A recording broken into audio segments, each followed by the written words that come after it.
बिस्मिल्लाहिर्रहमानिर्रहीम अस्सलाम वालेकुम। आज हमारा नेक्स्ट टॉपिक है सीक्वेंसेस इन आरएन। इससे पहले हमने स्टार्टिंग में सीक्वेंसेस पढ़े जो कि थे हमारे पास सीरीज थे और सीक्वेंस की हमने थोड़ी डेफिनेशन पढ़ी थी और हमने कन्वर्जेंट और डाइवर्जेंट सीक्वेंस पढ़े थे, कन्वर्जेंट सीरीज पढ़ी थी। इसी तरह से हमारे पास अब सीक्वेंस हमारे पास जो सीक्वेंसेस थे वो आर के अंदर थे। अब हम आर एन के अंदर सीक्वेंसेस पढ़ेंगे। इट्स मीन कि आपके पास बहुत सारे पॉइंट्स हैं, कोई भी आपके पास सीक्वेंस है, फॉर एग्जांपल एच सेट है या यहाँ पे जैसा कि आपके पास एक एक्स आर एक सीक्वेंस है और उसके पॉइंट्स आर एन के अंदर उसके अंदर बहुत सारे जितने भी पॉइंट्स होंगे, अब हमने उसको डिफाइन करना है कि हमारे पास उसमें एज अ सीक्वेंस क्या डेफिनेशन होगी। तो a sequence XR of points in Rn converges to a limit x बार कि आपके पास जो भी सीक्वेंस है वो किसी एक लिमिट x बार पर जाके कन्वर्ज करे। इफ़ एंड ऑनली इफ की कंडीशन है। इफ़ एंड ऑनली इफ की कंडीशन के साथ आपको पता है कि हम पहला पार्ट प्रूव करते हैं और दूसरा लेकर आते हैं। तो आपके पास सबसे पहले तो एक सीक्वेंस है जो कि आर एन के अंदर कन्वर्ज कर रहा है किसी लिमिट एक्स बार को। अब इफ़ एंड ऑनली इफ अगर एप्सिलॉन ग्रेटर देन 0 हो, मतलब कि आपके पास जो उसका आंसर आए, जो लिमिट आए उसको कन्वर्ज करने से, वो वैल्यू हमेशा ग्रेटर देन 0 होनी चाहिए। देन आपके पास epsilon greater than 0, there is an integer K, आपके पास एक इंटीजर एग्जिस्ट करे के, तो हम कहेंगे कि ये हमारे पास सीक्वेंस कहलाएगा। अब हम उसको एज अ डिफाइन किस तरह से करते हैं कि आपके पास जो भी आपके पास एक्स आर इक्वेशन सीक्वेंस है उसमें से हम उसके लिमिट को माइनस करें और उसकी एब्सोल्यूट वैल्यू ले लें, वो लेस देन एप्सिलॉन आनी चाहिए। इफ़ यहाँ पर आपके पास इफ़ एंड ओनली इफ की कंडीशन आर ग्रेटर दैन और इक्वल टू के, तो आपका आर जो है, जो भी उसका रेडियस होगा वो हमेशा ग्रेटर दैन और इक्वल टू के आपका के 0 1 2 3 कुछ भी हो सकता है, ठीक है। अब सीक्वेंस की मेन डेफिनेशन एक्स आर में से आप एक्स बार को माइनस करें, आप उसकी लिमिट को माइनस करें, तो आपके पास आंसर एब्सोल्यूट वैल्यू लेने से जो है वो लेस देन एप्सिलॉन आना चाहिए।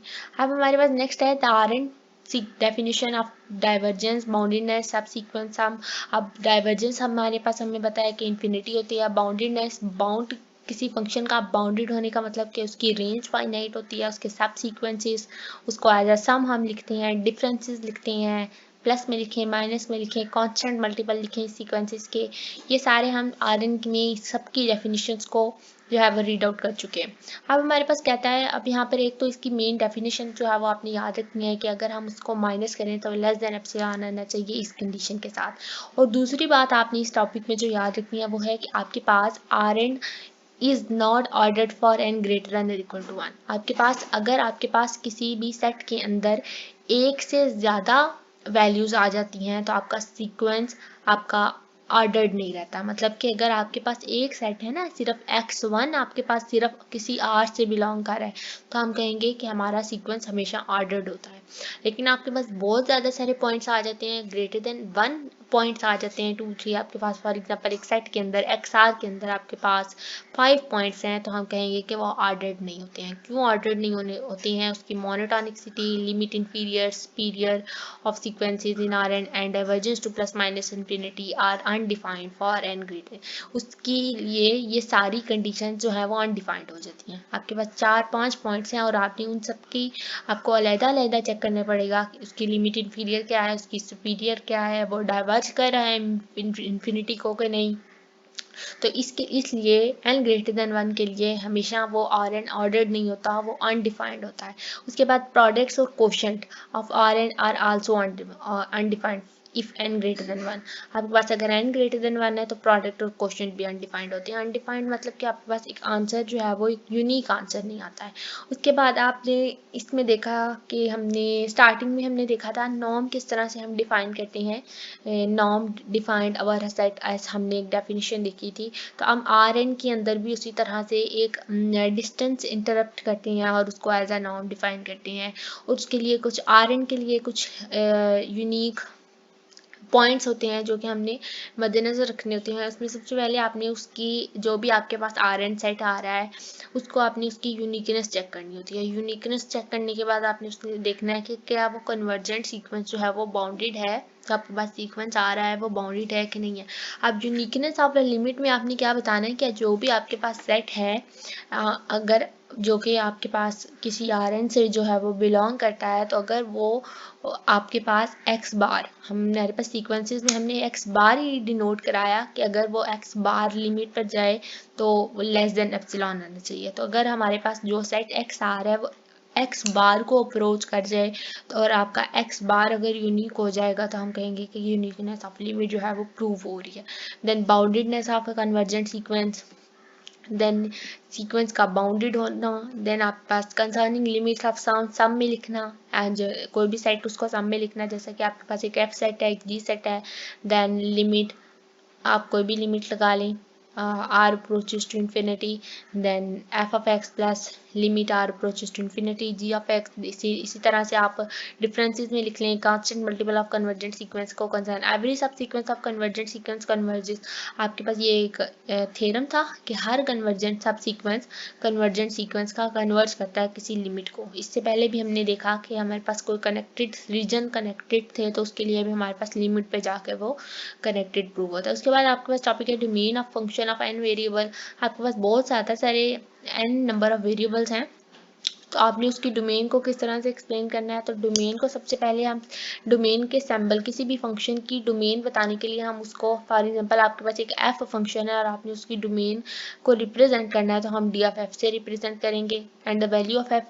और अगर आपके पास कोई जी फंक्शन है तो हम डी ऑफ जी से रिप्रेजेंट करेंगे। आपके पास कोई भी फंक्शन आप देख लें, and the value of F at a point X is equal to x1 x2। आपके पास ये x की वैल्यूज आपके पास x1 x2 x3 xn है, और आप बाय एफ ऑफ एक्स, और आप इसको इस तरह से भी लिख सकते हैं F of x1 x2 x3, या आप इस तरह से लिखें, एक ही बात है। And if a function is defined by formula such as, आपने इस फंक्शन को एज अ फार्मूला डिफाइन करना है। अब आपके पास ये फंक्शन की डोमेन, फंक्शन को उन्होंने किस तरह से रिप्रेजेंट किया है, तो किसी भी फंक्शन का मैग्नीट्यूड लेने के लिए हम उसको देखेंगे। बेसिकली ये जो 1/2 है ना, तो 1/2 को आपका पता होगा कि 1/2 आपके पास एक अंडर रूट की फॉर्म होती है। ये बेसिकली ये फॉर्म लिखी हुई है, अगर आप ये ना लिखें तो।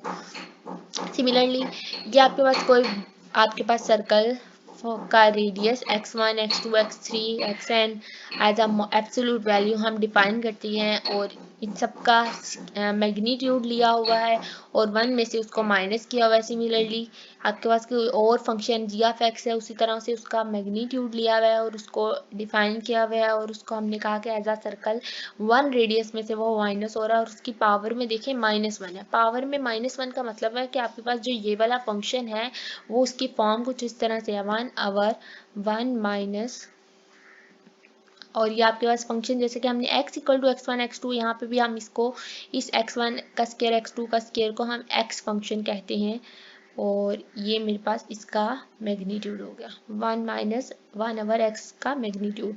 जब हम इसको ओपन करेंगे तो हमारे पास ये वाली फॉर्म बनकर आएगी वापस। सिमिलरली यहाँ पर आप कहते हैं कि without specification of its domain it is to be understood domain is the largest subset of Rn, कि उसकी जो डोमेन होती है वो लार्जेस्ट सबसेट होती है। देखिए अब यहाँ पर इस फंक्शन की, सेकंड फंक्शन की हमारे पास डोमेन क्या होगी, यहाँ पर अगर हम x इक्वल टू 1 लेते हैं और 1 का मैग्नीट्यूड लें, एब्सोल्यूट वैल्यू ले 1 ही आएगा, देन 1/1 माइनस 1 0 हो जाएगा, तो 1/0 आपके पास इन्फिनिटी आंसर देगा। तो आपके पास इसकी जो लार्जेस्ट डोमेन है वो 1 को छोड़कर बाकी सारी वैल्यूज इसके अंदर जो है वो इंक्लूड होंगी।